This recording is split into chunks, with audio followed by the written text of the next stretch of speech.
ಗೆಳೆಯರೇ, ಬಹಳ ಕಾಲದ ಹಿಂದೆ ಒಂದು ರಾಜ್ಯದಲ್ಲಿ ಹಲವಾರು ಚಿಕ್ಕ ಪುಟ್ಟ ಗ್ರಾಮಗಳು ಹರಡಿಕೊಂಡಿದ್ವು. ಅವುಗಳಲ್ಲಿ ಕಾವೇರಿಪುರ ಎಂಬ ಚಿಕ್ಕ ಗ್ರಾಮ ಇತ್ತು.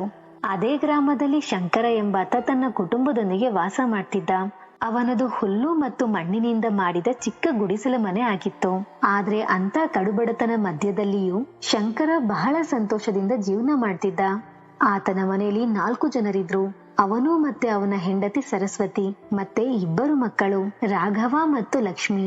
ಊರಿನ ಗ್ರಾಮಸ್ಥರು ಆಗಾಗ ಶಂಕರನಿಗೆ ಕೇಳ್ತಿದ್ರು, ಶಂಕರ, ಏನೋ ನಿನ್ ಜೀವನ, ಎಷ್ಟೊಂದೆಲ್ಲ ಕಷ್ಟಪಟ್ಟು ದುಡಿತಿದೀಯಾ, ಆದ್ರೂ ನಿನ್ ಜೀವನದಲ್ಲಿ ಏನೂ ಬದಲಾವಣೆ ಬರ್ತಿಲ್ವಲ್ಲೋ, ನೀನು ಬಡತನನೇ ದೂರ ಆಗ್ತಿಲ್ವಲ್ಲೋ. ಅದಕ್ಕೆ ಶಂಕರ ನಗುಮುಖದಿಂದ ಬಹಳ ನಯವಾಗಿ ಹೇಳ್ತಿದ್ದ, ನೋಡ್ರಯ್ಯ, ಈ ಹಣ ಆಸ್ತಿಗಿಂತಲೂ ಬೆಲೆ ಬಾಳೋ ಶಾಂತಿ ಮತ್ತು ಸಂತೋಷ ನನ್ನ ಹತ್ರ ಇದೆ. ಈ ಬಂಗಾರ, ಈ ಬೆಳ್ಳಿಗಿಂತಲೂ ಮುಖ್ಯವಾಗಿ ಭಗವಂತನ ಮೇಲೆ ನನಗ್ ನಂಬಿಕೆ ಇದೆ ಅಂತ ಹೇಳ್ತಿದ್ದ. ಕಾವೇರಿಪುರದಲ್ಲಿ 2 ತರದ ಜನ ವಾಸ ಮಾಡ್ತಿದ್ರು. ಒಂದೆಡೆ ಶ್ರೀಮಂತರು ಆಲಿಶಾನ ಬಂಗಲೆಯಲ್ಲಿ ವಾಸ ಮಾಡ್ತಿದ್ರು.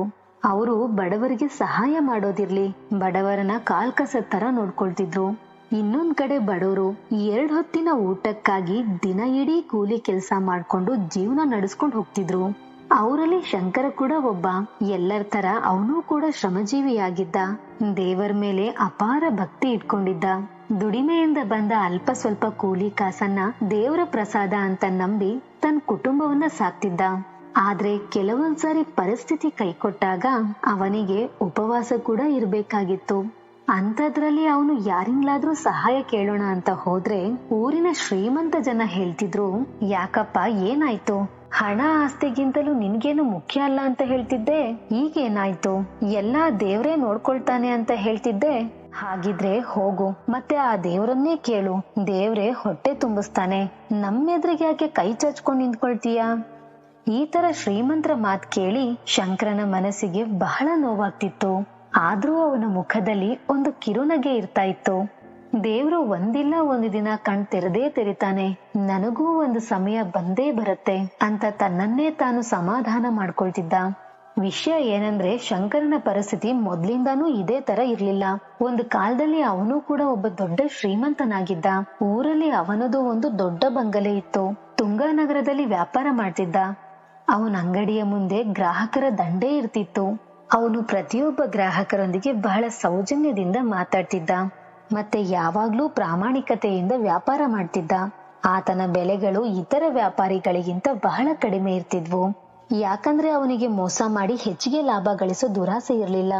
ಅದೇ ಕಾರಣಕ್ಕೆ ಇತರ ವ್ಯಾಪಾರಿಗಳು ಅವನ ಮೇಲೆ ಕಿಡಿಕಾರ್ತಾ ಇದ್ರು.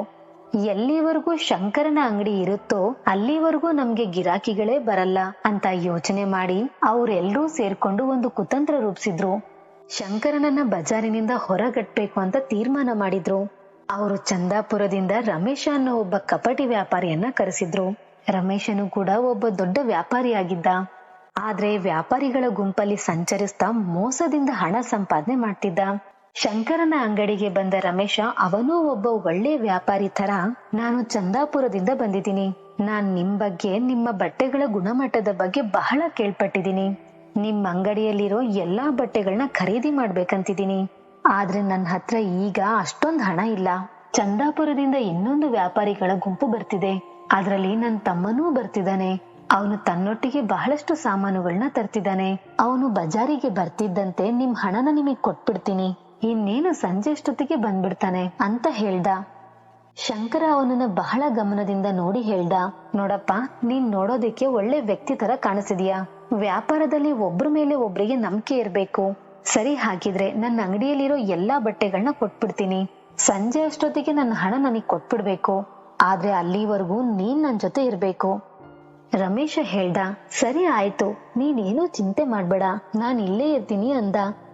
ಆಗ ಶಂಕರ ಆ ಕಪಟಿ ರಮೇಶನ ಕುದುರೆಗಳ ಮೇಲೆ ಎಲ್ಲಾ ಮಾಲನ್ನ ಹೇರಿಸ್ದ. ವ್ಯಾಪಾರಿಗಳ ಗುಂಪು ಕುದುರೆಗಳ ಸಮೇತ ತುಂಗಾನಗರದಿಂದ ಹೊರಟೋದ್ವು. ಇಲ್ಲಿ ಕಪಟಿ ರಮೇಶ ಶಂಕರನ್ ಜೊತೆ ಕೂತ್ಕೊಂಡು ಅದು ಇದು ಮಾತಾಡ್ತಾ ಇಲ್ಲಿಂದ ಹೇಗ್ ಜಾಗ ಖಾಲಿ ಮಾಡೋದಂತ ಯೋಚನೆ ಮಾಡ್ತಿದ್ದ. ಸಂಜೆ ಆಗ್ತಿದ್ದಂತೆ ದೇವಸ್ಥಾನದ ಗಂಟೆಗಳ ಶಬ್ದ ಕೇಳಿಸ್ತು. ಆಗ ರಮೇಶ ಹೇಳ್ತಾನೆ, ಶಂಕರ, ನಡಿ, ಮಂಗಳಾರತಿಯ ಸಮಯ ಆಗ್ತಿದೆ, ನಾವು ಕೂಡ ದೇವ್ರ ದರ್ಶನ ಮಾಡ್ಕೊಂಡ್ ಬರೋಣ. ಶಂಕರ ಒಪ್ಕೊಂಡು ರಮೇಶನ್ ಜೊತೆ ದೇವಸ್ಥಾನಕ್ ಹೊರಟೋದ. ಅವರಿಬ್ರು ದೇವಸ್ಥಾನ ಪ್ರವೇಶ ಮಾಡಿದ್ರು. ಅವರು ದೇವರ ದರ್ಶನ ಮಾಡಿದ್ರು. ಶಂಕರ ದೇವರಿಗೆ ನಮಸ್ಕಾರ ಮಾಡಿ ಎದ್ದೇಳೋ ಅಷ್ಟರಲ್ಲಿ ರಮೇಶ ಅಲ್ಲಿಂದ ಪರಾರಿ ಆಗ್ಬಿಟ್ಟಿದ್ದ. ಶಂಕರ ಅವನನ್ನ ಎಲ್ಲಾ ಕಡೆ ಹುಡುಕಾಡ್ದ. ಆದ್ರೆ ಅಷ್ಟೊಂದು ಜನಸಂದಣಿಯಲ್ಲಿ ರಮೇಶ ಎಲ್ಲೂ ಕಾಣಿಸ್ಲಿಲ್ಲ. ಗಾಬರಿಯಿಂದ ಶಂಕರ ತನ್ನ ಅಂಗಡಿ ಕಡೆ ಓಡೋಡಿ ಬಂದ. ಅಲ್ಲಿ ಕೂಡ ಆ ವ್ಯಾಪಾರಿ ಇರ್ಲಿಲ್ಲ. ಶಂಕರನಿಗೆ ಇನ್ನೂ ಗಾಬರಿ ಆಯ್ತು. ಆದ್ರೂ ಧೈರ್ಯ ಕಳೆದುಕೊಳ್ಳದೆ ತನ್ನ ಅಂಗಡಿಯಲ್ಲೇ ಕೂತ್ಕೊಂಡು ಯೋಚನೆ ಮಾಡ್ದ. ಆ ವ್ಯಾಪಾರಿಗೆ ಯಾವ್ದೋ ಕೆಲಸ ನೆನ್ಪಾಗಿರ್ಬೇಕು, ಅದಕ್ಕೆ ಹೋಗಿರ್ಬಹುದು. ಬಂದ್ಬಿಡ್ತಾನೆ. 1-2 ದಿನದ ನಂತರ ಮತ್ತೆ ವ್ಯಾಪಾರಿಗಳ ಗುಂಪು ಬರುತ್ತೆ, ಜೊತೆಗೆ ಅವನೂ ಬರ್ತಾನೆ. ಆದ್ರೆ 4-5 ದಿನಗಳಾಯ್ತು. ವ್ಯಾಪಾರಿಯ ಸುದ್ದಿನೂ ಇಲ್ಲ, ವ್ಯಾಪಾರಿಗಳ ಗುಂಪು ಬರ್ಲಿಲ್ಲ. ಆಗ ಶಂಕರನಿಗೆ ಅರ್ಥ ಆಯ್ತು, ಅವನೊಬ್ಬ ಮೋಸಗಾರ ಸರಿಯಾಗಿ ಹಾಕೋಗಿದ್ದಾನೆ ಅಂತ. ಇಲ್ಲಿ ಶಂಕರ ಬಹಳಷ್ಟು ಜನರಿಂದ ಸಾಲನೂ ತಗೊಂಡಿದ್ದ. ಅವ್ರ ಎಲ್ಲರ ಸಾಲ ಕೂಡ ತೀರಿಸ್ಬೇಕಿತ್ತು. ನಿನ್ನೆವರೆಗಷ್ಟೇ ಸುಖ ಜೀವನ ಮಾಡ್ಕೊಂಡಿದ್ದ ಶಂಕರ ಇಂದು ಕಂಗಾಲಾಗ್ಬಿಟ್ಟಿದ್ದ. ಈಗಂತೂ ಸಾಲಗಾರರು ಅವನ್ ಮನೆ ಮುಂದೆ ಬಂದು ಗಲಾಟೆ ಮಾಡ್ತಿದ್ರು. ಸಾಲಗಾರರ ಕಾಟದಿಂದ ಬೇಸತ್ತ ಶಂಕರ ತನ್ನ ಹೆಂಡತಿ ಮಕ್ಕಳ ಜೊತೆ ಊರ್ ಬಿಟ್ಟು ಒಂದು ಗುಡಿಸಲ ಮನೆ ಕಟ್ಕೊಂಡು ಜೀವನ ಮಾಡ್ತಿದ್ದ. ಆದ್ರೆ ಶಂಕರನ ಸಮಸ್ಯೆಗಳು ಕಡಿಮೆ ಆಗ್ತಿರ್ಲಿಲ್ಲ. ದಿನ ಇಡೀ ಶ್ರಮ ಪಡ್ತಿದ್ದ. ಕೆಲವೊಂದ್ಸಾರಿ ಯಾರ್ದೋ ಜಮೀನಿನಲ್ಲಿ ಕೂಲಿ ಕೆಲಸ ಮಾಡ್ತಿದ್ದ. ಕೆಲವೊಮ್ಮೆ ಕಟ್ಟಿಗೆ ಕಡಿದು ಮಾರಾಟ ಮಾಡ್ತಿದ್ದ. ಆದ್ರೂ ಅವನ ಬಡತನ ಕಡಿಮೆ ಆಗ್ತಿರ್ಲಿಲ್ಲ. ಹೀಗಿದ್ದಾಗ್ಲೂ ಅವನು ಧೈರ್ಯ ಕಳೆದುಕೊಳ್ಳದೆ ಹೆಂಡತಿ ಮಕ್ಕಳಿಗೆ ಹೇಳ್ತಿದ್ದ, ದೇವ್ರು ತಡ ಮಾಡಬಹುದು, ಆದ್ರೆ ಖಂಡಿತ ಕರುಣಿಸ್ತಾನೆ ಅಂತ ಹೇಳ್ತಿದ್ದ. ಆದ್ರೆ ಶಂಕರನ ಹಾದಿಲಿ ಇನ್ನೂ ಎಷ್ಟೋ ಸಮಸ್ಯೆಗಳು ಕಾದು ಕೂತ್ಕೊಂಡಿದ್ವು. ಶಂಕರನಿಗೆ ಅನಿಸ್ತಿತ್ತು, ಬಹಳ ಬೇಗನೆ ಈ ಎಲ್ಲಾ ಸಮಸ್ಯೆಯಿಂದ ಹೊರಗ್ ಬಂದ್ಬಿಡ್ತೀನಿ ಅಂತ. ಆದ್ರೆ ಅವನ ಸಮಸ್ಯೆಗಳು ಇನ್ನೂ ಕಡಿಮೆ ಆಗೋ ತರ ಅನಿಸ್ತಿರ್ಲಿಲ್ಲ. ಒಂದಿನ ಕಾವೇರಿಪುರದಲ್ಲಿ ಭಯಂಕರ ಮಳೆ ಸುರಿದು ಗ್ರಾಮದಲ್ಲಿದ್ದ ಎಲ್ಲಾ ಬಡವರ ಗುಡಿಸಲುಗಳು ಕೊಚ್ಕೊಂಡು ಹೋಗ್ಬಿಟ್ವು. ಆದ್ರೆ ಶ್ರೀಮಂತರ ಬಂಗಲೆಗಳು ಅಲುಗಾಡದೆ ಹಾಗೇ ನಿಂತಿದ್ವು. ಈಗಂತೂ ಶಂಕರನ ತಲೆ ಮೇಲೆ ಒಂದ್ ಸೂರು ಉಳಿದಿರ್ಲಿಲ್ಲ. ಪರಿಸ್ಥಿತಿ ಎಷ್ಟೊಂದು ಹದಗೆಟ್ಟಿತ್ತಂದ್ರೆ ಮಕ್ಕಳಿಗೆ ಚಾಪೇನೂ ಇಲ್ದೆ ಬಯಲಲ್ಲಿ ಮಲ್ಕೊಳ್ಳೋ ಪರಿಸ್ಥಿತಿ ಬಂದ್ಬಿಡ್ತು. ಅವನ ಹೆಂಡತಿ ಸರಸ್ವತಿ ಪ್ರತಿದಿನ ಕಣ್ಣೀರ್ ಹಾಕ್ತಿದ್ಲು. ಆದ್ರೆ ಶಂಕರ ಧೈರ್ಯ ತುಂಬ್ತಾ, ನೋಡಮ್ಮ, ವಿಧಿ ನಮ್ಮಿಂದ ಎಲ್ಲಾ ಕಿತ್ಕೊಂಡಿರ್ಬಹುದು, ಆದ್ರೂ ಪರವಾಗಿಲ್ಲ, ಎಲ್ಲಿವರೆಗೂ ನಮ್ ಪ್ರಾಣ ಇರುತ್ತೋ ಅಲ್ಲಿವರೆಗೂ ಶ್ರಮ ಪಡೋಣ. ನೀನ್ ನಂಬಿಕೆ ಇಡು, ದೇವ್ರು ಒಂದಿಲ್ಲ ಒಂದಿನ ನಮ್ ಮೊರೆ ಕೇಳಿಸ್ಕೊಳ್ತಾನೆ. ಶಂಕರನ ಹೆಂಡತಿ ಕಣ್ಣೀರ್ ಒರೆಸ್ಕೊಳ್ತಾ ಹೇಳ್ತಾಳೆ, ನಿಮಗ್ ಅಷ್ಟೊಂದ್ ನಂಬಿಕೆ ಇದೆ ಅಂದ್ರೆ ನಾನ್ ಯಾವಾಗ್ಲೂ ನಿಮ್ ಜೊತೆನೆ ಇರ್ತೀನಿ. ಒಂದಿನ ಏನಾಯ್ತು ಅಂದ್ರೆ, ಆ ತುಂಗಾನಗರದ ದೊಡ್ಡ ರೈತ ಗೋವಿಂದರಾಯನಿಗೆ ತನ್ನ ಕುರಿಗಳನ್ನ ಕಾಯುವ ಒಬ್ಬ ಆಳಿನ ಅಗತ್ಯವಿತ್ತು. ಯಾವಾಗ ಶಂಕರನಿಗೆ ಈ ವಿಷಯ ಗೊತ್ತಾಯ್ತೋ ಅವನು ಗೋವಿಂದರಾಯನ ಬಳಿ ಹೋದ. ಗೋವಿಂದರಾಯ ಶಂಕರನಿಗೆ ಹೇಳ್ತಾನೆ, ನೋಡಪ್ಪ, ಬಹಳಷ್ಟು ದಿನದಿಂದ ನಮ್ಮ ಕುರಿ ಕಾಯೋ ಆಳು ಕೆಲ್ಸಕ್ ಬರ್ತಿಲ್ಲ. ನೀನ್ ಬೇಕಾದ್ರೆ ಆ ಕೆಲ್ಸನ ಮುಂದುವರಿಸ್ಕೊಂಡ್ ಹೋಗ್ಬೋದು. ಅದಕ್ ನಿನ್ಗೆ ಸಂಬಳ ಕೂಡ ಕೊಡ್ತೀನಿ. ಶಂಕರ ತಕ್ಷಣ ಆ ಕೆಲ್ಸನ ಒಪ್ಕೊಂಡ. ಅವನು ದಿನ ಇಡೀ ಕುರಿಗಳನ್ನ ಮೇಯಿಸಲು ಬೆಟ್ಟ ಗುಡ್ಡಗಳಿಗೆ ಹೋಗ್ತಿದ್ದ. ಕ್ರಮೇಣ ಊರಿನ ಜನ ಅವನಿಗೆ ಕುರಿಗಾಯಿ ಶಂಕರ ಅಂತಾನೆ ಕರಿತಾ ಬಂದ್ರು. ದಿನ ಇಡೀ ದುಡಿದ ನಂತರ ಸಿಗುವ ಹಣದಲ್ಲಿ ಆಹಾರ ಸಾಮಗ್ರಿಗಳನ್ನ ಮನೆಗೆ ಕೊಂಡೊಯ್ದು ಹೆಂಡತಿ ಮಕ್ಕಳ ಹೊಟ್ಟೆ ತುಂಬಿಸ್ತಿದ್ದ. ಕೆಲವೊಂದ್ಸಾರಿ ತಾನೇ ಖಾಲಿ ಹೊಟ್ಟೆಯಲ್ಲಿದ್ದು ಬರೀ ನೀರ್ ಕುಡ್ದು ಮಲ್ಕೊಳ್ತಿದ್ದ. ಆದ್ರೂ ಅವನಿಗೆ ತನ್ನ ಪರಿಸ್ಥಿತಿ ಒಂದಿಲ್ಲ ಒಂದಿನ ಬದಲಾಗಿಯೇ ಆಗತ್ತೆ ಅನ್ನೋ ಭರವಸೆ ಗಟ್ಟಿಯಾಗಿತ್ತು. ಒಂದಿನ ಶಂಕರ ಕಾಡಲ್ಲಿ ಕುರಿಗಳನ್ನ ಮೇಯಿಸ್ತಾ ಇರುವಾಗ ದಣಿವಾಗಿ ಒಂದು ಮರದ ಕೆಳಗಡೆ ಕೂತ್ಕೊಂಡ. ಸ್ವಲ್ಪ ಸಮಯದಲ್ಲೇ ನಿದ್ರೆ ಬಂದು ಮಲ್ಕೊಂಡ್ಬಿಟ್ಟ. ನಂತರ ಎಚ್ಚರ ಆದಾಗ ನೋಡ್ತಾನೆ, ಒಂದೂ ಕುರಿಗಳು ಅಲ್ಲಿ ಕಾಣಿಸ್ತಿಲ್ಲ. ಕುರಿಗಳು ಕಾಣಿಸ್ದೇ ಇರೋದನ್ನ ಕಂಡು ಗಾಬರಿಯಲ್ಲಿ ಎದ್ದು ಅಲ್ಲಿ ಇಲ್ಲಿ ಹುಡುಕಾಡ್ದ. ಎಷ್ಟೋ ಹೊತ್ತು ಕಾಡಲ್ಲಿ ಹುಡುಕಾಡಿದ್ರು ಅವನಿಗೆ ಕುರಿಗಳು ಸಿಗ್ಲೇ ಇಲ್ಲ. ಬಹಳ ನಿರಾಸೆಯಿಂದ ಬೇರೆ ದಾರಿನೇ ಕಾಣಿಸ್ದೆ ತನ್ನ ಯಜಮಾನನ ಬಳಿ ಬಂದ. ಶಂಕರನ ಮುಖ ಭಯದಿಂದ ಬೆವರ್ತಾ ಇತ್ತು. ಯಜಮಾನ ಕೇಳ್ದ, ಯಾಕೋ ಶಂಕರ, ಒಬ್ನೇ ಬಂದಿದೀಯಾ? ನನ್ ಕುರಿಗಳೆಲ್ಲ ಎಲ್ಲಿ? ಶಂಕರ ನಡುತ್ತಿರೋ ದನಿಯಲ್ಲೇ ಹೇಳ್ದ, ಯಜಮಾನ್ರೆ, ಅದು ನಾನು ಕುರಿಗಳನ್ನ ಮೇಯಲು ಬಿಟ್ಟಿದ್ದೆ. ಬಹಳ ದಣಿವಾಗಿತ್ತು, ಸ್ವಲ್ಪ ವಿಶ್ರಾಂತಿಗಂತ ಮಲಗ್ ಬಿಟ್ಟಿದ್ದೆ. ಎಚ್ಚರ ಆದ್ಮೇಲೆ ನೋಡಿದ್ರೆ ಕುರಿಗಳು ಅಲ್ಲಿರ್ಲೇ ಇಲ್ಲ. ಕಾಡಲ್ಲೆಲ್ಲ ಹುಡುಕಾಡ್ದೆ, ಎಲ್ಲೂ ಸಿಗ್ಲಿಲ್ಲ. ನನಗ್ ಸ್ವಲ್ಪ ಕಾಲಾವಕಾಶ ಕೊಡ್ರಿ ಯಜಮಾನ್ರೆ, ನಿಮ್ ಕುರಿಗಳನ್ನ ಹುಡುಕಿ ತಂದೇ ತರ್ತೀನಿ. ಅವನು ಹೇಳಿದ್ದನ್ನ ಕೇಳಿ ಯಜಮಾನ ಗೋವಿಂದರಾಯನ ಮುಖ ಕೆಂಪಗಾಗೋಯ್ತು. ಏನು, ನಿನಗ್ ಸಮಯ ಬೇಕಾ? ಆ ಕುರಿಗಳು ನನಗೆ ಎಷ್ಟು ಮುಖ್ಯ ಅಂತ ನಿನ್ಗೇನಾದ್ರೂ ಅಂದಾಜಿದ್ಯಾ? ಅಷ್ಟೊತ್ತಿಗೆ ಊರಿನ ಜನ ಎಲ್ಲ ಸೇರ್ಕೊಂಡ್ಬಿಟ್ರು. ಅವರಲ್ಲಿ ಒಬ್ಬ ಹೇಳ್ತಾನೆ, ಅಯ್ಯೋ, ಇವಂದ್ ಯಾವಾಗ್ಲೂ ಇದೇ ಹಣೆ ಬರ. ಇವನ್ ಎಲ್ಲೆಲ್ಲಿ ಹೋಗ್ತಾನೋ ದರಿದ್ರನ ಬೆನ್ನಂಟಿಸ್ಕೊಂಡೇ ಹೋಗ್ತಾನೆ. ಕೈಗೇನೇ ಸಿಕ್ಕಿದ್ರು ಹಾಳ್ ಮಾಡ್ಕೊಂಡ್ಬಿಡ್ತಾನೆ. ಜನರ ಮಾತನ್ನ ಕೇಳಿದ ಯಜಮಾನ ಕೋಪದಿಂದ ಶಂಕರನಿಗೆ ಹೇಳ್ತಾನೆ, ಶಂಕರ, ನೀನ್ ಏನ್ ಮಾಡ್ತೀಯೋ ಬಿಡ್ತೀಯೋ ನನಗ್ ಗೊತ್ತಿಲ್ಲ. ಹೆಂಗಾನ ಮಾಡಿ ನನ್ ಕುರಿಗಳನ್ನ ಹುಡುಕೊಂಬ, ಇಲ್ಲ ಆಗಿರೋ ನಷ್ಟನ ತುಂಬಿಕೊಡು. ಶಂಕರ ಹೇಳ್ತಾನೆ, ಯಜಮಾನ್ರೆ, ನನ್ ಹತ್ರ ಏನೂ ಇಲ್ಲ, ಎಲ್ಲಿಂದ ತಂದ್ಕೊಡ್ಲಿ? ಯಜಮಾನ ಹೇಳ್ದ, ಸರಿ ಹಾಗಾರೆ ನನ್ ನಷ್ಟ ಪೂರ್ತಿ ಆಗೋವರೆಗೂ ನಮ್ ಮನೇಲಿ ಜೀತ ಮಾಡ್ಕೊಂಡಿರು. ಪಾಪ ಶಂಕರನಿಗೆ ಬೇರೆ ದಾರಿ ತೋಚದೆ ಊರಿನ ಜನ ನಿಜವಾಗ್ಲೂ ತನ್ನನ್ನೇ ಕಳ್ಳ ಅಂತ ತಿಳ್ಕೊಂಡು ಶಿಕ್ಷೆ ಕೊಡ್ತಾರೆ ಅಂತ ಹೇಳಿ ಸುಮ್ನೆ ತಲೆ ಬಗ್ಗಿಸ್ಕೊಂಡು, ಸರಿ ಯಜಮಾನ್ರೆ, ನೀವ್ ಹೇಳ್ದಂಗೆ ಮಾಡ್ತೀನಿ ಅಂದ. ಈಗಂತೂ ಶಂಕರನ ಪರಿಸ್ಥಿತಿ ಮೊದಲಿಗಿಂತಲೂ ಹೀನಾಯವಾಗೋಯ್ತು. ದಿನ ಇಡೀ ಯಜಮಾನನ ಮನೆಯಲ್ಲಿ ಕೆಲಸ ಮಾಡಿ ಸುಸ್ತಾಗಿ ಮನೆಗ್ ಬಂದಾಗ ಅವನನ್ನ ನೋಡಿ ಹೆಂಡತಿಯ ಕಣ್ಣಲ್ಲಿ ನೀರ್ ಬರ್ತಿತ್ತು.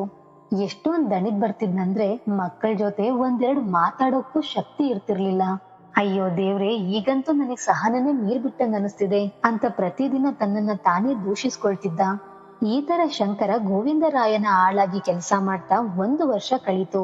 ಈ ಮಧ್ಯೆ ಶಂಕರ ಪ್ರಾಮಾಣಿಕತೆ ಮತ್ತೆ ಪರಿಶ್ರಮದಿಂದ ಗೋವಿಂದರಾಯನ ಪ್ರತಿಯೊಂದು ಕೆಲಸ ಮಾಡ್ತಿದ್ದ. ಈಗಂತೂ ಯಜಮಾನನಿಗೂ ಭರವಸೆ ಬಂದು ಶಂಕರ ಪ್ರಾಮಾಣಿಕ ಮನುಷ್ಯ, ಸತ್ಯವಾದಿ ಅಂತ ಅನಿಸಿ ಕುರಿಗಳು ನಿಜವಾಗ್ಲೂ ಕಳ್ದೋಗಿರ್ಬಹುದು, ಪೂರ್ತಿ 1 ವರ್ಷ ಜೀತ ಮಾಡಿದಾನೆ ಅಂತ ಯೋಚನೆ ಮಾಡಿ ಗೋವಿಂದರಾಯನ ಮನಸ್ಸಲ್ಲಿ ಕನಿಕರ ಬಂತು. ಶಂಕರನನ್ನ ಕರೆದು, ಶಂಕರ, ನಿನ್ನನ್ನ ಬಿಡುಗಡೆ ಮಾಡ್ತಿದ್ದೀನಿ, ನಿನ್ ಹತ್ರ ಹಣ ಇದ್ರೆ ತೀರಿಸ್ಬಿಡು, ಇಲ್ಲ ಅಂದ್ರೂ ಪರವಾಗಿಲ್ಲ, ನಿನ್ನನ್ನ ನಾನು ಕ್ಷಮಿಸಿದ್ದೀನಿ. ಯಜಮಾನನ ಮಾತ್ ಕೇಳಿ ಶಂಕರನ ಕಣ್ಣಲ್ಲಿ ನೀರ್ ತುಂಬಿ ಬಂತು. ಯಜಮಾನನಿಗೆ ಧನ್ಯವಾದ ಹೇಳಿ ತಕ್ಷಣ ಮನೆಗೆ ಹೊರಟೋದ. ಮನೆಗ್ ಬಂದು ಖುಷಿಯಾಗಿ ಹೆಂಡತಿ ಮಕ್ಕಳಿಗೆ ಹೇಳ್ತಾನೆ, ಯಜಮಾನ್ರು ನನ್ನನ್ನ ಬಿಡುಗಡೆ ಮಾಡ್ಬಿಟ್ರು, ಈಗ ಎಲ್ಲಾದ್ರೂ ಬೇರೆ ಕಡೆ ಹೋಗಿ ಕೆಲಸ ಹುಡ್ಕೊಳ್ತೀನಿ, ಈಗ ನಮ್ಮ ದಿನಗಳು ಖಂಡಿತ ಬದಲಾಗ್ತವೆ. ಅಲ್ಲಿಂದ ಶಂಕರ ತನ್ನ ಹೆಂಡತಿ ಮಕ್ಕಳ ಜೊತೆ ಗಂಟು ಮೂಟೆ ಕಟ್ಕೊಂಡು ಚಂದಾಪುರಕ್ಕೆ ಹೊರಟೋದ. ತನ್ನ ಪರಿಸ್ಥಿತಿ ಬದಲಾಗೋವರೆಗೂ ಮರಳಿ ಮತ್ತೆ ತನ್ನ ಊರಿಗೆ ಹೋಗೋದಿಲ್ಲ ಅಂತ ನಿರ್ಧಾರ ಮಾಡ್ದ. ಹೆಂಡತಿ ಮಕ್ಕಳ ಜೊತೆ ಹೋಗ್ತಿದ್ದನ್ನ ನೋಡಿದ ಊರಿನ ಜನ, ನೋಡ್ರೋ ಅವನ್ನ, ನಿನ್ನೆವರೆಗೂ ಗೋವಿಂದರಾಯನ ಕುರಿ ಕಾಯೋನು ಇವತ್ತು ದೊಡ್ಡ ಮನುಷ್ಯ ಆಗೋದಕ್ಕೆ ಊರ್ ಬಿಟ್ಟು ಹೋಗ್ತಿದ್ದಾನೆ. ಶಂಕರ ಅವ್ರ ಮಾತಿಗೆ ತಲೆ ಕೆಡಿಸ್ಕೊಳ್ದೆ ಸುಮ್ನೆ ಹೆಂಡತಿ ಮಕ್ಕಳ ಜೊತೆ ಹೊರಟ್ ನಿಂತ. ಚಂದಾಪುರಕ್ಕೆ ಬಂದು ಒಂದು ಗುಡಿಸಲು ಮನೆ ಕಟ್ಕೊಂಡು ಅದೇ ನಗರದಲ್ಲಿ ಕೂಲಿ ಕೆಲಸ ಹುಡುಕ್ತಾ ಜೀವನ ಆರಂಭ ಮಾಡ್ದ. ಒಂದಿನ ಹೀಗೆ ಕೆಲಸ ಹುಡುಕೊಂಡು ಹೋಗ್ತಿದ್ದಾಗ ಯಾರೋ ಒಬ್ಬ ವ್ಯಕ್ತಿ ಶಂಕರನ ಕೂಗಿ ಕರ್ದ. ಆ ವ್ಯಕ್ತಿ ವೇಷಭೂಷಣ ನೋಡಿದ್ರೆ ಒಳ್ಳೆ ಶ್ರೀಮಂತನಂಗೆ ಕಾಣಿಸ್ತಿದ್ದ. ಶಂಕರ ತಕ್ಷಣ ಆ ವ್ಯಕ್ತಿ ಹತ್ರ ಹೋಗಿ, ಹೇಳಿ ಸ್ವಾಮಿ, ಏನ್ ಮಾಡ್ಬೇಕು ಅಂತ ಕೇಳ್ದ. ಆ ಮನುಷ್ಯ ಶಂಕರನ ಮುಖ ನೋಡ್ತಿದ್ದಂಗೆ ಅವನಿಗೆ ಏನೋ ಚಡಪಡಿಕೆ ಶುರುವಾಯ್ತು. ಅಸಲಿಯತ್ತಲ್ಲಿ ಆ ಮನುಷ್ಯ ಬೇರೆ ಯಾರೂ ಅಲ್ಲ, ಒಂದ್ ಕಾಲದಲ್ಲಿ ವ್ಯಾಪಾರಿ ವೇಷದಲ್ಲಿ ಬಂದು ಶಂಕರನಿಗೆ ವಂಚಿಸಿ ಹೋದ ಆ ಕಪಟಿ ರಮೇಶನೇ ಆಗಿದ್ದ. ಈ ದಿನ ಅವನ ಹಣೆ ಬರಹ ಶಂಕರನ ಮುಂದೆ ತಂದು ನಿಲ್ಸಿತ್ತು. ರಮೇಶ ತಕ್ಷಣ ಶಂಕರನ ಕಾಲಿಗೆ ಬಿದ್ದು ಅಳ್ತಾ, ಶಂಕರ, ನನ್ನನ್ನ ಕ್ಷಮಿಸ್ಬಿಡಪ್ಪ, ನಾನ್ ನಿನಗೆ ಬಹಳ ದೊಡ್ಡ ದೌರ್ಜನ್ಯ ಮಾಡ್ಬಿಟ್ಟೆ. ಆ ಮನುಷ್ಯ ಹಾಗಳೋದನ್ನ ನೋಡಿ ಶಂಕರನಿಗೆ ಏನೂ ಅರ್ಥ ಆಗದೆ, ಈ ಮನುಷ್ಯ ಯಾಕೆ ನನ್ ಕಾಲಿಗೆ ಬಿದ್ದು ಕ್ಷಮೆ ಕೇಳ್ತಿದ್ದಾನೆ ಅಂತ ಆಶ್ಚರ್ಯಪಟ್ಟ. ಬಜಾರಿನ ಜನ ಕೂಡ ಬೆರಗಾಗಿ ನೋಡ್ತಿದ್ರು. ಏನಿದು, ಇಷ್ಟೊಂದ್ ದೊಡ್ಡ ವ್ಯಾಪಾರಿ ಒಬ್ಬ ಮಾಮೂಲಿ ಮನುಷ್ಯನ ಕಾಲಿಗೆ ಬಿದ್ದು ಯಾಕೆ ಅಳ್ತಿದ್ದಾನೆ ಅಂತ ಜನ ಮಾತಾಡ್ಕೊಳ್ತಿದ್ರು. ಅಲ್ಲಿಂದ ಆ ವ್ಯಾಪಾರಿ ಶಂಕರನ ತನ್ನ ಜೊತೆ ತನ್ನ ಅಂಗಡಿ ಕರ್ಕೊಂಡೋದ. ಅಂಗಡಿ ಬಾಗಿಲು ಮುಚ್ಚಿ ಶಂಕರನಿಗೆ ಮೆಲ್ಲಗೆ ಹೇಳ್ದ, ಶಂಕರ, ನಾನ್ ಯಾರಂತ ಗೊತ್ತಾಗ್ಲಿಲ್ವಾ? ನಾನು ತುಂಗಾನಗರದಲ್ಲಿರೋ ನಿನ್ನ ಅಂಗಡಿಗೆ ಬಂದು ಎಲ್ಲಾ ಮಾಲನ್ನ ಕೊಂಡ್ಕೊಂಡ್ ಹೋಗ್ತೀನಿ ಅಂತ ಹೇಳಿ ಮೋಸದಿಂದ ಹಣ ಕೊಡದೆ ಎಲ್ಲಾ ಮಾಲನ್ನ ದೋಚ್ಕೊಂಡು ಹೋದ ವಂಚಕ. ಅವನು ಕಣ್ಣೀರ್ ಹಾಕ್ತಾ, ಶಂಕರ, ನಾನ್ ಇದನ್ನೆಲ್ಲ ತುಂಗಾನಗರದ ವ್ಯಾಪಾರಿಗಳ ಮಾತಿಗೆ ಬಂದು ಹೀಗೆಲ್ಲಾ ಮಾಡ್ಬಿಟ್ಟೆ. ಅವ್ರೆಲ್ಲಾ ನಿನ್ ಏಳಿಗೆಯನ್ನ ನೋಡಿ ಉರ್ಕೊಳ್ತಿದ್ರು, ಅದಕ್ಕೆ ನಾನು ಹೀಗೆಲ್ಲಾ ಮಾಡ್ಬಿಟ್ಟೆ. ಮೊದ್ಲು ನನಗ್ ಯಾವ್ದು ಬೇಸರನೇ ಇರ್ಲಿಲ್ಲ, ಆದ್ರೆ ಸ್ವಲ್ಪ ದಿನದ ನಂತರ ರಾತ್ರಿ ನಿದ್ರೆನೇ ಬರೋದೇ ಇರೋ ತರ ಆಗೋಯ್ತು. ಕಣ್ ಮುಚ್ಚಿದ್ರೆ ಸಾಕು ಕನ್ಸಲ್ ಬಂದು ಕಾಡ್ತಿದ್ದೆ. ಕೊರಳು ಹಿಡ್ಕೊಂಡು ಯಮರಾಜನ ಹತ್ರ ಕರ್ಕೊಂಡ್ ಹೋಗ್ತೀನಿ ಅಂತ ಹೇಳ್ತಿದ್ದೆ. ಅದ್ರಿಂದ ಜೀವನ ಮಾಡೋದೇ ಕಷ್ಟ ಅನಿಸ್ತಿತ್ತು. ಎಚ್ಚರ ಆದಾಗ ನನ್ ಮನಸ್ಸಾಕ್ಷಿ ಒಂದೇ ಮಾತು ಹೇಳ್ತಿತ್ತು, ನೀನು ಶಂಕರನಿಗೆ ಬಹಳ ದೊಡ್ಡ ಮೋಸ ಮಾಡ್ಬಿಟ್ಟೆ ಅಂತ. ನಾನ್ ನಿನ್ನಂತ ನಿಷ್ಠಾವಂತ ಒಳ್ಳೆ ವ್ಯಕ್ತಿಗೆ ಮೋಸ ಮಾಡಿದ್ದಕ್ಕೆ ರಾತ್ರಿ ನಿದ್ರೆನೇ ಇಲ್ದೆ ಊಟ ಮಾಡೋಕ್ಕೂ ಆಗದೆ ನೆಮ್ಮದಿನೇ ಕಳ್ಕೊಂಡ್ಬಿಟ್ಟಿದ್ದೆ. ನಾನು ತಿರ್ಗಾ ಗಂಗಾನಗರಕ್ಕೆ ಹೋದೆ. ಬಜಾರಿನಲ್ಲಿ ಗಲ್ಲಿಗಳಲ್ಲಿ ನಿನ್ನ ಹುಡುಕಾಡ್ದೆ, ಆದ್ರೆ ನೀನ್ ಎಲ್ಲೂ ಸಿಗ್ಲಿಲ್ಲ. ದೇವ್ರೆ, ಹೇಗಾದ್ರೂ ಮಾಡಿ ಆ ವ್ಯಕ್ತಿನ ಭೇಟಿ ಆಗೋ ತರ ದಾರಿ ತೋರ್ಸು. ಮೊದ್ಲು ಆ ವ್ಯಕ್ತಿಗೆ ನ್ಯಾಯ ಕೊಟ್ಟು ಈ ಪಾಪದಿಂದ ಮುಕ್ತಿ ಪಡಿಬೇಕು. ನೋಡು, ನೀನ್ ಸಿಕ್ಬಿಟ್ಟೆ. ದೇವ್ರು ನನ್ ಮೊರೆ ಕೇಳ್ಬಿಟ್ಟ. ವ್ಯಾಪಾರಿ ಶಂಕರನ ಕೈ ಹಿಡಿದು ಕೇಳ್ಕೊಂಡ, ಶಂಕರ, ಈ ಇಡೀ ಅಂಗಡಿ ನಿಂದೆ, ಇಲ್ಲಿವರೆಗೂ ಗಳಿಸಿರೋ ಎಲ್ಲಾ ಮಾಲು ನಿಂದೆ. ಮತ್ತೆ ಈ ಕೀಲಿ ಕೈಗಳು ಇದೇ ಅಂಗಡಿಯಿಂದ ಗಳಿಸಿ ಕಟ್ಟಿಸಿರೋ ಮನೆಗಳ ಕೀಲಿ ಕೈಗಳು ಅಂತ ಹೇಳಿ ಆ ವ್ಯಾಪಾರಿ ಶಂಕರನ ಕಾಲಿಗೆ ಬಿದ್ದು ಕ್ಷಮೆ ಕೇಳಿದ. ಉದಾರ ಮನಸ್ಸಿನವನಾದ ಶಂಕರ ಅವನನ್ನು ಕ್ಷಮಿಸಿಬಿಟ್ಟ. ನಂತರ ಆ ವ್ಯಾಪಾರಿ ಎಲ್ಲರೆದುರು, ಈ ಅಂಗಡಿಯ ನಿಜ ಮಾಲೀಕ ಇವನೇ, ಈಗಿನಿಂದ ಇವನೇ ಅಂಗಡಿಯಲ್ಲಿ ಕೂರ್ತಾನೆ ಅಂತ ಹೇಳಿ ಅಲ್ಲಿಂದ ಹೊರಟ. ಆಗ ಶಂಕರ ಅವನನ್ನ ತಡಿತಾ, ಗೆಳೆಯ ಎಲ್ಲಿಗೆ ಹೊರಟೆ? ನೀನ್ ಇಲ್ಲೇ ನನ್ ಜೊತೆ ಇರು, ನನ್ ಜೊತೆ ಕೆಲ್ಸ ಮಾಡು. ಖಂಡಿತ ನೀನ್ ನನ್ಗೆ ಮೋಸ ಮಾಡಿರ್ಬಹುದು, ಆದ್ರೂ ನಂದೆಲ್ಲ ವಾಪಸ್ ಕೊಟ್ಟಿದ್ಯಾ.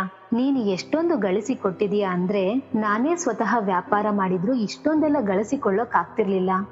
ಅದಕ್ಕೆ ನಾನ್ ನಿನಗೆ ನನ್ ವ್ಯಾಪಾರದಲ್ಲಿ ಸೇರಿಸ್ಕೊಳ್ತೀನಿ. ಈಗ ನೀನು ಸ್ವಚ್ಛ ಮನಸ್ಸಿನವನಾಗಿದೀಯಾ. ಶಂಕರನ ಮಾತ್ ಕೇಳಿ ರಮೇಶ ಅವನ್ ಮಾತಿಗೆ ಒಪ್ಪಿಗೆ ಕೊಟ್ಟ. ನಂತರ ಅವರಿಬ್ರು ಸೇರಿ ಕೆಲಸ ಆರಂಭ ಮಾಡಿದ್ರು. ಅವರಿಬ್ರು ಸೇರಿ ಶ್ರದ್ಧೆಯಿಂದ ಪ್ರಾಮಾಣಿಕತೆಯಿಂದ ಕೆಲಸ ಮಾಡಿ ಸ್ವಲ್ಪ ದಿನಗಳಲ್ಲೇ ಚಂದಾಪುರದ ದೊಡ್ಡ ವ್ಯಾಪಾರಿ ಆಗ್ಬಿಟ್ರು. ಶಂಕರನ ಹೆಂಡತಿ ಮಕ್ಕಳು ಬಹಳ ಆನಂದಮಯ ಜೀವನ ನಡೆಸ್ತಿದ್ರು. ಹೀಗೊಂದಿನ ಶಂಕರ ತನ್ನೂರು ಕಾವೇರಿಪುರಕ್ಕೆ ಹೋಗೋದಕ್ಕೆ ನಿರ್ಧಾರ ಮಾಡ್ದ. ಶಂಕರ ಬಹಳಷ್ಟು ದೊಡ್ಡ ದೊಡ್ಡ ದಿನಸಿ ಧಾನ್ಯಗಳ ಮೂಟೆಗಳನ್ನ ಕುದುರೆಗಳ ಮೇಲೆ ಹೇರಿಸಿ ಕಾವೇರಿಪುರ ಬಂದ. ಊರಿನ ಶ್ರೀಮಂತ ಜನ ಅವನನ್ನ ಕಂಡು ಬೆರಗಾಗೋದ್ರು. ಶಂಕರ ಊರಿನ ಪ್ರತಿಯೊಂದು ಬಡ ಜನರ ಮನೆಗೆ ಹೋಗಿ ಒಂದೊಂದು ಧಾನ್ಯದ ಮೂಟೆ ಎಲ್ಲರಿಗೂ ಕೊಡ್ತಾ ಹೋದ. ಆ ಊರಲ್ಲಿ ಎಷ್ಟೆಲ್ಲ ದುರಹಂಕಾರಿ ಶ್ರೀಮಂತ ಜನ ಇದ್ರೋ ಅವ್ರೆಲ್ಲರ ಅಹಂಕಾರ ಉರಿದು ಬೂದಿಯಾಗಿ ಹೋಯ್ತು.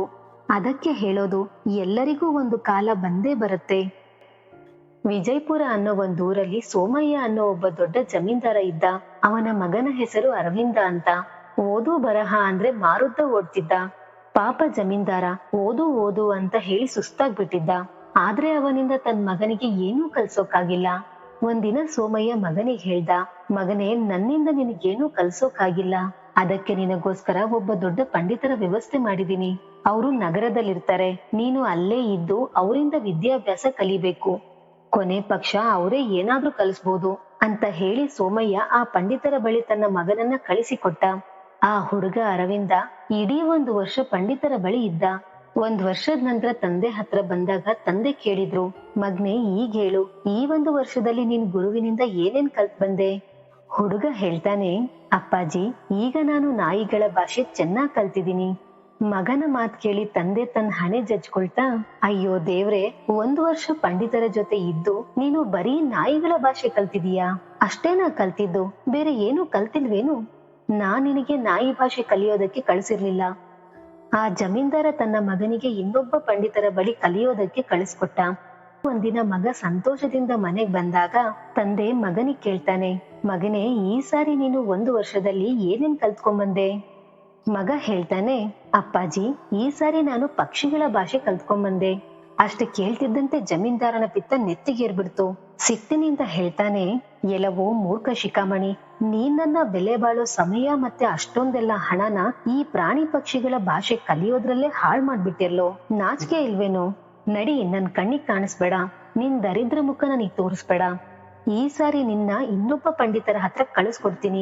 ಒಂದ್ ವೇಳೆ ಅಲ್ಲಿಂದಲೂ ಓದು ಬರಹ ಕಲ್ತ್ಕೊಂಡ್ ಬರ್ಲಿಲ್ಲ ಅಂದ್ರೆ ನನ್ನನ್ನ ಅಪ್ಪ ಅಂತಾನೆ ಕರಿಬೇಡ. ಇಂಥ ಮೂರ್ಖ ಹುಡುಗನನ್ನ ನನ್ ಮಗ ಅನ್ನೋದಕ್ಕೆ ನನ್ಗೆ ನಾಚಿಕೆ ಆಗತ್ತೆ. ಜಮೀನ್ದಾರ ಈ ಸಾರಿ ತನ್ನ ಮೂರ್ಖ ಮಗನನ್ನ 3ನೇ ಪಂಡಿತರ ಬಳಿ ಕಳಿಸ್ದ. 1 ವರ್ಷದ ನಂತರ ಮಗ ಊರಿಗ್ ಬಂದು ತಂದೆ ಹತ್ರ ಬಂದ. ಆಗ ತಂದೆ ಕೇಳ್ತಾನೆ, ಮಗನೇ, ಈ ಸಾರಿ ಏನ್ ಕಲ್ತೆ? ಮಗ ಹೇಳ್ತಾನೆ, ಅಪ್ಪಾಜಿ, ಈ ಸಾರಿ ನಾನು ಕಪ್ಪೆಗಳ ಭಾಷೆ ಕಲ್ತೆ. ಅದನ್ನ ಕೇಳ್ತಿದ್ದಂತೆ ಸೋಮಯ್ಯನ ಮುಖ ಕಾದು ಕೆಂಪಗಾದ ಕೆಂಡದಂತಾಗೋಯ್ತು. ಕಪಾಳಕ್ಕೆ 3-4 ಬಾರಿಸಿ ಆಳುಗಳನ್ನ ಕರೆದು ಎಲ್ರೂ ಕಿವಿ ಕೊಟ್ಟು ಕೇಳಿ, ಇವತ್ತಿಂದ ಇವನು ನನ್ ಮಗ ಅಲ್ಲ, ನಾನ್ ಇವನ್ ಅಪ್ಪ ಅಲ್ಲ. ಇವನನ್ನ ಎಳ್ಕೊಂಡೋಗಿ ಯಾವ್ದಾದ್ರೂ ಒಂದ್ ಕಾಡಲ್ ಬಿಟ್ ಬನ್ನಿ. ಈ ಮೂರ್ಖನ ಮುಖ ನೋಡಕ್ಕೂ ಮನ್ಸಿಲ್ಲ. ಆಳುಗಳು ಅವನನ್ನ ಎತ್ಕೊಂಡು ದೂರದಲ್ಲಿರೋ ಕಾಡಲ್ಲಿ ಬಿಟ್ ಬಂದ್ರು. ಮಗ ಅರವಿಂದ ಹಸುವು ಬಾಯಾರಿಕೆಯಿಂದ ಕಾಡಲ್ಲೆಲ್ಲ ಅಲ್ದಾಡ್ತಿದ್ದ. ನಡಿತಾ ನಡಿತಾ ಕಾಡಿನ ಕೊನೆಗೆ ಒಂದು ದೊಡ್ಡ ಕೋಟೆ ತರ ಕಾಣಿಸುತ್ತೆ. ಅದೇ ಕೋಟೆಯಲ್ಲಿ ಈ ಒಂದು ರಾತ್ರಿ ಕಳೆದ್ರಾಯ್ತು ಅಂತ ಯೋಚನೆ ಮಾಡಿ ಅವನು ಕೋಟೆಯ ಕಾವಲುಗಾರನಿಗೆ ಒಂದು ರಾತ್ರಿ ಅಲ್ಲಿರೋದಕ್ಕೆ ಅವಕಾಶ ಕೇಳ್ದ. ಕಾವಲುಗಾರ ಆ ಹುಡುಗನನ್ನ ಕೋಟೆಯ ಮಾಲೀಕನ ಹತ್ರ ಕಳಿಸ್ದ.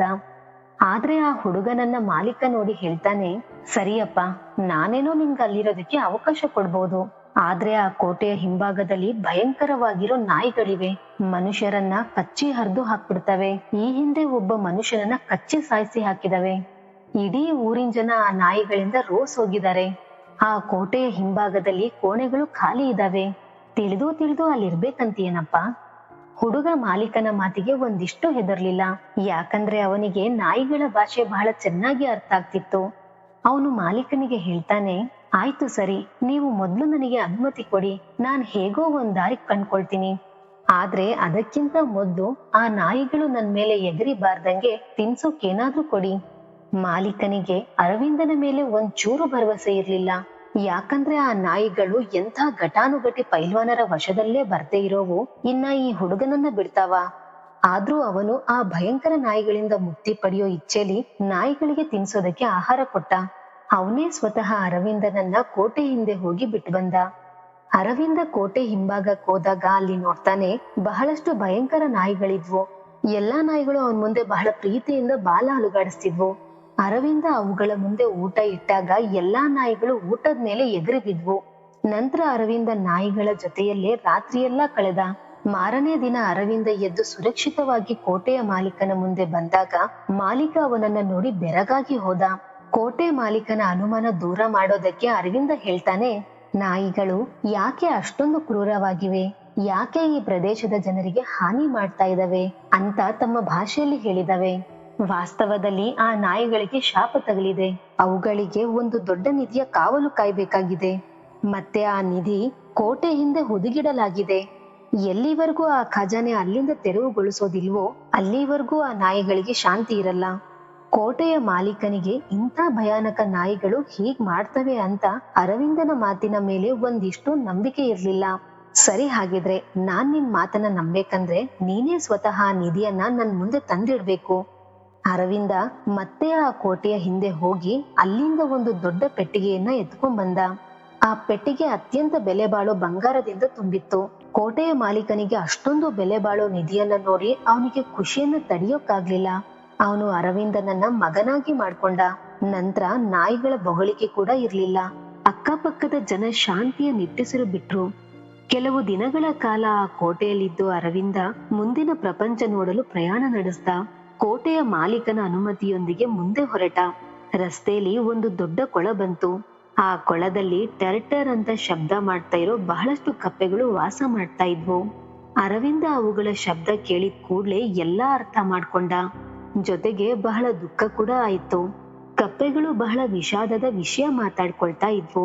ಅರವಿಂದ ಅಲ್ಲಿಂದ ಒಂದೂರಿಗೆ ಬಂದ. ಅಲ್ಲೊಂದು ದೇವಸ್ಥಾನ ಇತ್ತು. ಆ ದೇವಸ್ಥಾನದ ಅರ್ಚಕರು ತೀರಿ ಹೋಗಿದ್ರು. ಅದೇ ದೇವಸ್ಥಾನದಲ್ಲಿ ಅರವಿಂದ ವಾಸ ಹೂಡಿ ದೇವಸ್ಥಾನದ ಸ್ವಚ್ಛತೆ ನೋಡ್ಕೊಳ್ತಿದ್ದ. ಊರಿನ ಜನರಿಗೆ ಅವನ್ ಮೇಲೆ ಕರುಣೆ ಬಂದು ಅವನಿಗೋಸ್ಕರ ಊಟೋಪಚಾರದ ವ್ಯವಸ್ಥೆ ಮಾಡ್ತಿದ್ರು. ಆ ಊರಲ್ಲಿ ಬಹಳಷ್ಟು ದಿನದಿಂದ ಮಳೆ ಬಾರದ ಕಾರಣ ಊರಲ್ಲಿ ಜನರ ವಾಸ ಕಡಿಮೆ ಆಗಿತ್ತು. ಬಹಳಷ್ಟು ಜನ ಉದ್ಯೋಗ ಹರಿಸಿ ಬೇರೆ ಬೇರೆ ಊರುಗಳಿಗೆ ಹೊರಟೋಗಿದ್ರು. ಮಳೆ ಇಲ್ಲದ ಕಾರಣ ಉಳಿದಷ್ಟು ಜನ ಕೂಡ ಕೃಷಿ ಮಾಡ್ತಿರ್ಲಿಲ್ಲ.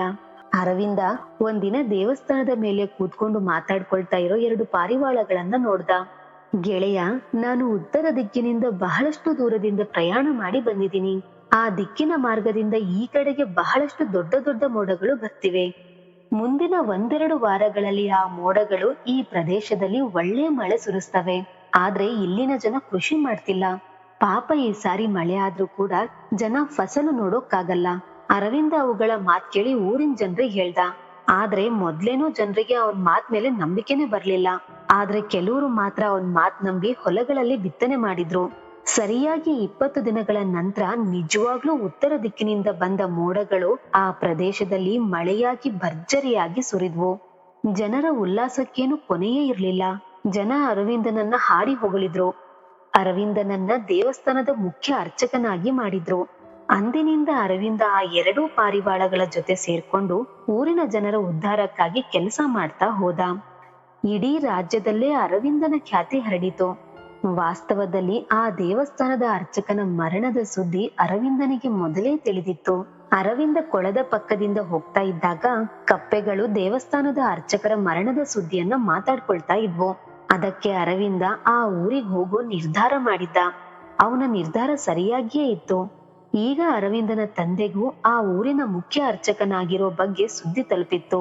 ಯಾವ ಮಗನನ್ನ ಮೂರ್ಖ, ನಾಲಾಯಕ ಅಂತ ತಿಳಿದಿದ್ನೋ ಅದೇ ಮಗನ ಹೆಸರು ಕೇಳಿ ಗರ್ವ ಪಡ್ತಿದ್ದ. ಗೆಳೆಯರೇ, ಈ ದಿನದ ಕಥೆಯಿಂದ ನಾವು ತಿಳಿದುಕೊಂಡಿದ್ದೇನೆಂದ್ರೆ ಕೇವಲ ಪುಸ್ತಕದ ಜ್ಞಾನ ಏನೂ ಅಲ್ಲ. ಮನುಷ್ಯ ತನ್ನ ಜೀವನದ ಅನುಭವದಿಂದಲೂ ಬಹಳಷ್ಟು ಕಲಿಬಹುದು. ಮತ್ತೆ ಯಾವ ಅನುಭವದ ಮೇಲೆ ಜ್ಞಾನ ಲಭಿಸುತ್ತೋ ಅದು ಪುಸ್ತಕದ ಜ್ಞಾನಕ್ಕಿಂತಲೂ ಮಿಗಿಲಾಗಿರುತ್ತೆ. ಗೆಳೆಯರೇ, ಇಂದಿನ ಕತೆ ನಿಮಗೆ ಇಷ್ಟವಾಗಿದ್ದಲ್ಲಿ ಒಂದು ಲೈಕ್ ಮಾಡಿ ಸಬ್ಸ್ಕ್ರೈಬ್ ಮಾಡ್ಕೊಳ್ಳಿ. ಈ ಕತೆ ಇಷ್ಟವಾಗಿದ್ದಲ್ಲಿ ನಿಮ್ಮ ಬಂಧು ಮಿತ್ರರೊಂದಿಗೆ ಶೇರ್ ಮಾಡಿ. ಮತ್ತೆ ಸಿಗೋಣ ಮುಂದಿನ ವಿಡಿಯೋದಲ್ಲಿ. ಅಲ್ಲಿಯವರೆಗೂ ಧನ್ಯವಾದಗಳು.